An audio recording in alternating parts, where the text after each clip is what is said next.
Welcome again to Whitmore's Trains. My name's Wes. It's been about 2 weeks since we've had an update, and the Ross Custom switches have finally been delivered, and we've been busy installing them on the track at various places, and my tour will include those places. Let's start with the first. Is the new 3-spur yard area under the track on the lower layer. So obviously need to get into the yard some way, and that is through this 072 switch off the lower 054 loop. It'll come on in and hit one 072 switch to give you the first spur, and then an additional 072 switch to give you the 2 other spurs. Now that if you use that furthest spur and park all the way to here, we can get our longest passenger train parked without even getting into that switch. So if you back in, you can just pull right out and go right on out around the 054 and up the helix.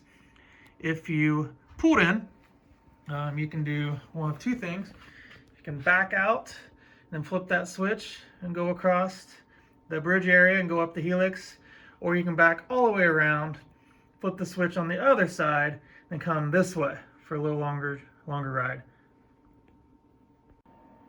Another place where we've added some switches is on the main table layer, and we installed these 2 072 switches. And what this allowed us to do was to make that inner 031 track a passing siding.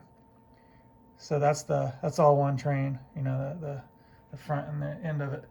So what you end up doing is, if you want to park a train there, is you set these switches to either go this way or this way. So basically by locking that into the straight position. So a train will come down the ramp into that middle, I guess second closest track to us, and then that will come around here, which is right back to where I was showing you, and depending on which way you have this switch, it'll either go that way or that way. And we'll go around our industrial area, back into the switch, and back up the hill. Another place we've added a switch is to connect to our outside main line from our inside main line. The inside main line is the longest track. It's the one that goes down into the table. So we have the ability, as the train comes up out of the table, it can switch and go onto the outside mainline loop, which is just a continuous loop. So it's a good spot to dump a train if you've got too many trains going on the inside mainline. And you can either go that route, or you can continue to go on around and up to the top of the table. So the issue with only having one turnout is that when you come back down off the top of the table and you want to get to the outside main line, is you actually have to back into this switch to get there.